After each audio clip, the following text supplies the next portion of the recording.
Hey guys, welcome back to the channel. तो आज यार हम लोग केमिकल बॉन्डिंग पढ़ने जा रहे हैं। ये क्लास 11th केमिस्ट्री का चैप्टर 4th है केमिकल बॉन्डिंग, और काफी इंपॉर्टेंट चैप्टर है। अगर आप ये चैप्टर नहीं समझते तो आपकी पूरी ऑर्गेनिक केमिस्ट्री वीक हो जाएगी। तो इसलिए हमें अच्छे से समझना है कि बॉन्ड्स कैसे बनते हैं, किस टाइप्स के बॉन्ड होते हैं, कैसे कैसे उनके स्ट्रक्चर होते हैं। बेसिकली इसमें हम उनके स्ट्रक्चर बनाना सीखेंगे।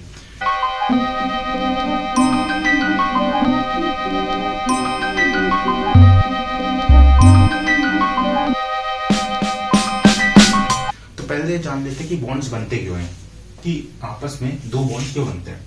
तो हमें बेसिक स्ट्रक्चर पता है कि सबसे छोटा हमारा जो स्टेबल होता है वो एटम होता है। एक एटम वो हो सकता है सिर्फ H हो, ऑक्सीजन हो, हीलियम हो, कुछ भी हो, सिर्फ एक एटम। तो जो एक एटम होता है वो इतना स्टेबल नहीं होता है कि हमेशा अकेले ही रहे, ठीक है। तो उसको वो किसी का साथ ढूंढता है कि अकेले तो एटम रह नहीं सकता। तो वो क्या करता है,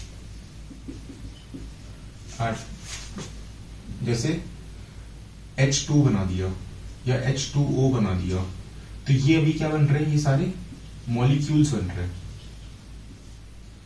तो मॉलिक्यूल्स में होता क्या है, आपस में H और O आपस में बॉन्ड बना रहे, दो H हैं एक ऑक्सीजन है। तो इस चैप्टर में एक पढ़ना है कि ये कैसे बॉन्ड बना रहे, उनके बीच में बॉन्ड एंगल कितना है, कितने एंगल पे बना रहे हैं, इलेक्ट्रॉन शेयरिंग कैसे हो रही है ना, ऐसे। तो बेसिक रीजन तो ये है कि स्टेबिलिटी चाहिए, तभी आपस में बॉन्ड बनाते हैं, ठीक है। स्टेबिलिटी तो एक बात हो गई। अब अगर हमने थोड़ी सी आगे और केमिस्ट्री पढ़ी है तो हमने सेकंड चैप्टर एटॉमिक स्ट्रक्चर में इलेक्ट्रॉनिक कॉन्फ़िगरेशन भी पढ़ी थी।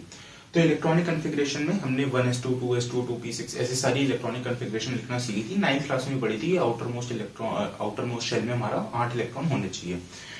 तो वो जब हमारे पास ऑक्टेट हमारा पूरा नहीं होता है। ऑक्टेट का मतलब क्या है कि हमारे शेल में अगर 8 इलेक्ट्रॉन पूरे नहीं है तो एक कोई भी सा भी एटम होता है, हर एटम में तो होते नहीं है, सिर्फ नोबल गैसेस में हमारे भरे हुए होते हैं। तो वो कहता है कि मेरे को यार स्टेबिलिटी चाहिए, ऑक्टेट अपना पूरा करना है, तो मेरे में 8 इलेक्ट्रॉन भर जाए। तो वो क्या करता है, इलेक्ट्रॉन्स या तो दूसरे से लेता है या शेयर करता है। वो हम पढ़ेंगे टाइप्स ऑफ बॉन्ड में कैसे कैसे होता है। तो बेसिकली उसको क्या करना है, अपना ऑक्टेट पूरा करना है। ऑक्टेट कंप्लीट करना है मतलब आउटर मोस्ट इलेक्ट्रॉन में हमारे आउटर मोस्ट शेल में हमारे 8 इलेक्ट्रॉन होने चाहिए। तो ये तो हो गया एक रीजन। अब एक जरा देख लेते हैं बॉन्ड बनता कब है। एक ग्राफ है, ये एनसीईआरटी में भी बना हुआ है, पोटेंशियल एनर्जी वर्सेस उनके बीच के डिस्टेंस का। तो ये ग्राफ कुछ ऐसा बना है।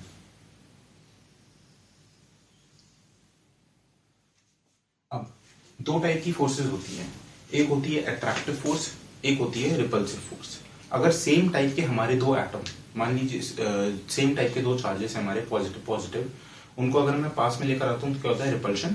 एक नेगेटिव एक पॉजिटिव लेकर आता हूं तो क्या हो जाता है, अट्रैक्शन, ठीक है। तो जो अट्रैक्शन हो रहा है वो अट्रैक्टिव फोर्स है, जो रिपल्शन हो रहा है उसमें रिपल्सिव फोर्स लग रही है, ठीक। तो होता क्या है, जैसे दो एटम है मेरे पास, ठीक है। अब दो एटम को बहुत दूर है अगर, तो उनके वो बीच में अट्रैक्शन फोर्स बहुत कम होगी, है ना। आपस में क्या कर रहे हैं, रिपेल ही कर रहे हैं वो।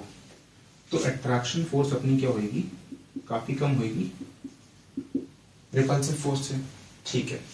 फिर क्या होगा, एक पॉइंट ऐसा जब दोनों को पास लाते लाते लाएंगे तो एक पॉइंट ऐसा आ जाएगा अपना, जहां पे मेरी अट्रैक्टिव फोर्स जो होगी वो रिपल्सिव फोर्स के बराबर हो जाएगी।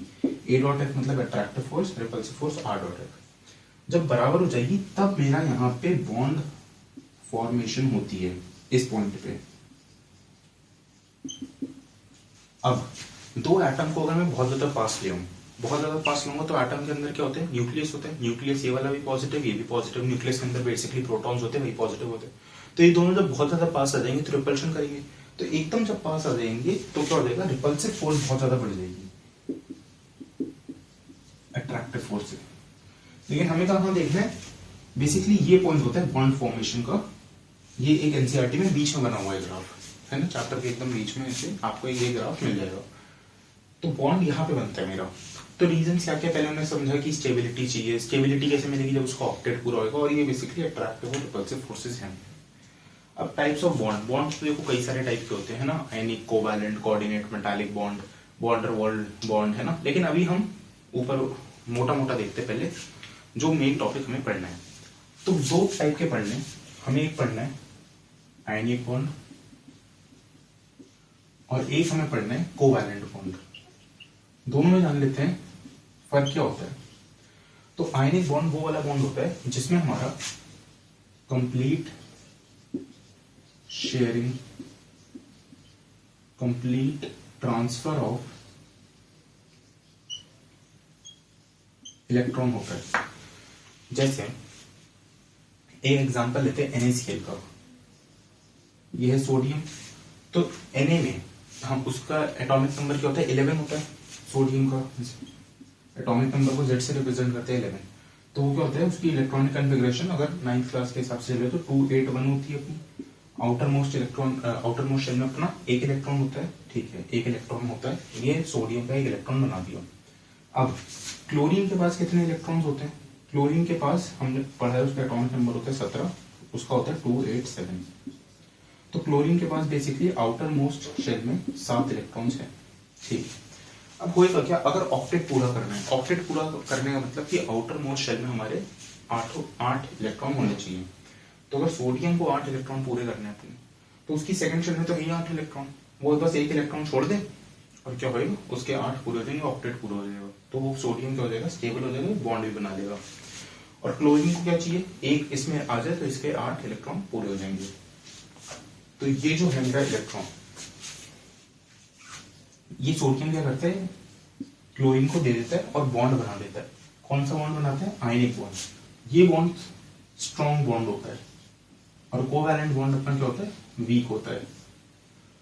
तो ये वाला क्या बना देते हैं जब कंप्लीट ट्रांसफर ऑफ इलेक्ट्रॉन हो जाए अपना, एक हमारा इलेक्ट्रॉन क्लोरीन को चला गया, इस टाइप के बॉन्ड को हम क्या बोलते हैं आयनिक बॉन्ड। कोवैलेंट बॉन्ड में बेसिकली क्या होता है हमारा शेयरिंग ऑफ इलेक्ट्रॉन्स होता है।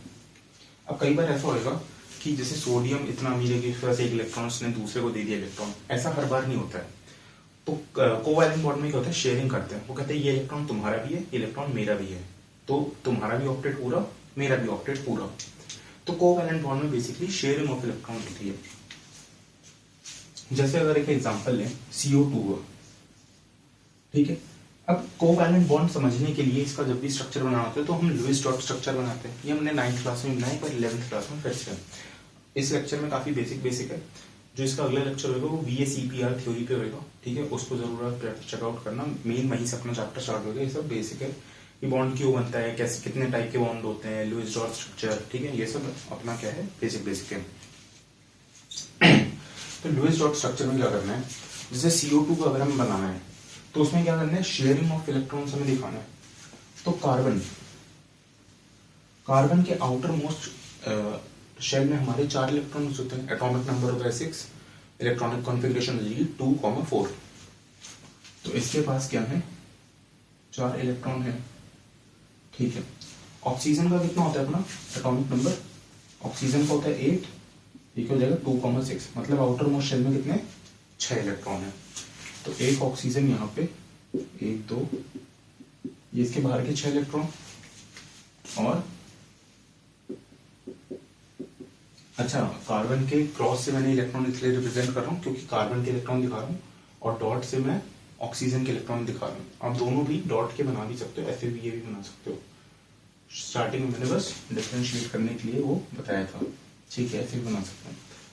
तो अब होएगा क्या, ऑक्सीजन इसके पास 6 इलेक्ट्रॉन है, इसको चाहिए 2 इलेक्ट्रॉन, ये क्या करेगा कार्बन से ले लेगा। अब कार्बन ने दे ही दिए हैं, कार्बन के पास ऑलरेडी 4 है, उसको 4 चाहिए, तो ये 2 इलेक्ट्रॉन जो है वो कार्बन के पास भी है, ऑक्सीजन के पास भी, दोनों शेयर कर रहे हैं ये कार्बन के इलेक्ट्रॉन। तो इसका तो ऑक्टेट पूरा हो गया। तो ऐसे हमने बना दिया लुईस डॉट स्ट्रक्चर। इस ऑक्सीजन में भी सेम कर सकते हैं, इसने भी 2 कार्बन के शेयर कर लिए। अब अगर शेयरिंग देखो ऐसा नहीं होता कि मैंने आपको अगर सिर्फ कुछ दे दिया तो आपके साथ में सिर्फ मैंने शेयर करा, कभी आप भी मेरे साथ कुछ शेयर करोगे, है ना। तो कार्बन में क्या होता है, अब ये जो है 2 इलेक्ट्रॉन इसने अपने तो शेयर कर दिए इस ऑक्सीजन के साथ, अब इस ऑक्सीजन का भी तो फर्ज बनता है कि ये अपने 2 इलेक्ट्रॉन इसके साथ शेयर करे। तो कार्बन के पास है 4 इलेक्ट्रॉन, इस ऑक्सीजन ने क्या करे 2 शेयर करे थे, इसको पूरा करने के लिए 4 और चाहिए, 4 तो इसके पास है, तो 2 इससे ले लेगा, 2 इससे ले लेगा, और कैसा बन जाएगा कुछ ऐसा बन जाएगा, है ना। तो कुछ अपना ऐसा लुईस डॉट स्ट्रक्चर बन जाता है। और ये अपना था आयनिक बॉन्ड। आयनिक बॉन्ड का अगर एक और एग्जांपल लें हम, तो वो क्या हो जाएगा अपना MgCl2 का जैसे ले लेते हैं, तो Mg का एटॉमिक नंबर कितना होता है 12, ठीक है 12 होता है, मतलब 282, 2 इलेक्ट्रॉन उसके बाहर है Mg के, एक यहाँ एक यहाँ। और Cl में अभी हमने देखा कि कितने होते हैं 7 इलेक्ट्रॉन होते हैं, एक यहाँ और ये 7 इलेक्ट्रॉन। अब Mg क्या करेगा, एक इलेक्ट्रॉन इसको दे देगा, एक इलेक्ट्रॉन इसको दे देगा, और ये क्या होगा, इसका भी ऑक्टेट पूरा, इन दोनों का भी पूरा, तो ये मेरा क्या बन जाएगा आयनिक बॉन्ड बन जाएगा। तो आयनिक बॉन्ड में जब कंप्लीट ट्रांसफर होता है तब हमारा स्ट्रॉन्ग बॉन्ड बनता है। तो यही अपना आयनिक बॉन्ड, ये MgCl2 का ये एग्जांपल था। ऐसे कई सारे हम लुईस डॉट स्ट्रक्चर बना सकते हैं, बस हमें ऑक्टेट पूरा करना होता है। आगे चैप्टर में हम पढ़ेंगे कि जब ऑक्टेट पूरा नहीं होता है तब भी हमारा बॉन्ड बनाते हैं, कैसे बॉन्ड बनाएगा, तो वो सारे आगे की चीजें हैं। तो इस लेक्चर के लिए इतने ही। नेक्स्ट लेक्चर में हम VACPR थ्योरी पढ़ेंगे, और आपको इस चैनल पे क्लास 11 से रिलेटेड सभी PCM से रिलेटेड सारा स्टडी मटेरियल मिल जाएगा, आप चैनल चेकआउट कर सकते हो, देख सकते हो। Till then keep studying, thanks for watching, bye bye, take care, like share subscribe.